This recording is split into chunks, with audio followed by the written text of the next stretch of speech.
My fellow Americans, I want to speak to you tonight about the troubling events of the past week. As I have said, the incursion of the U.S. Capitol struck at the very heart of our republic. It angered and appalled millions of Americans across the political spectrum. I want to be very clear. I unequivocally condemn the violence that we saw last week. Violence and vandalism have absolutely no place in our country and no place in our movement. Making America great again has always been about defending the rule of law, supporting the men and women of law enforcement, and upholding our nation's most sacred traditions and values. Mob violence goes against everything I believe in and everything our movement stands for. No true supporter of mine could ever endorse political violence. No true supporter of mine could ever disrespect law enforcement or our great American flag. No true supporter of mine could ever threaten or harass their fellow Americans. If you do any of these things, you are not supporting our movement, you are attacking it, and you are attacking our country. We cannot tolerate it. Tragically, over the course of the past year, made so difficult because of COVID-19, we have seen political violence spiral out of control. We have seen too many riots, too many mobs, too many acts of intimidation and destruction. It must stop. Whether you are on the right or on the left, a Democrat or a Republican, there is never a justification for violence.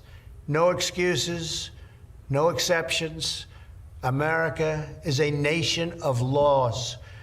Those who engaged in the attacks last week will be brought to justice.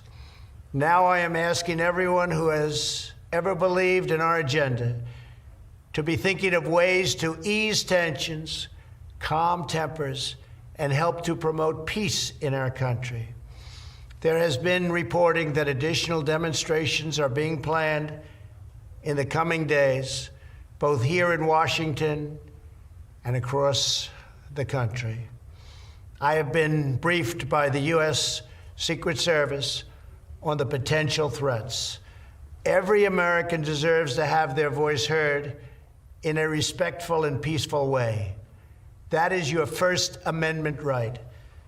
But I cannot emphasize that there must be no violence, no law-breaking, and no vandalism of any kind. Everyone must follow our laws and obey the instructions of law enforcement.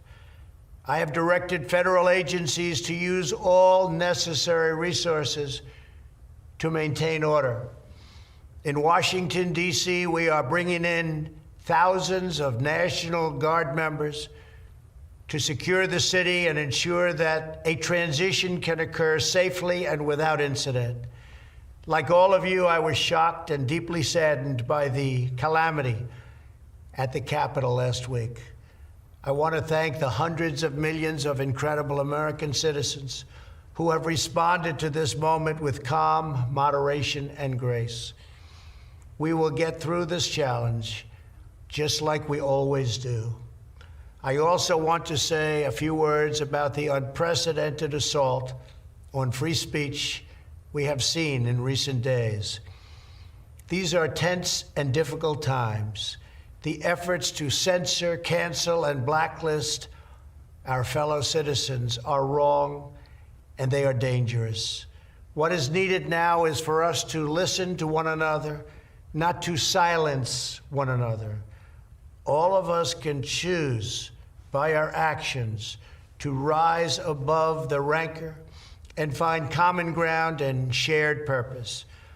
We must focus on advancing the interests of the whole nation, delivering the miracle vaccines, defeating the pandemic, rebuilding the economy, protecting our national security, and upholding the rule of law.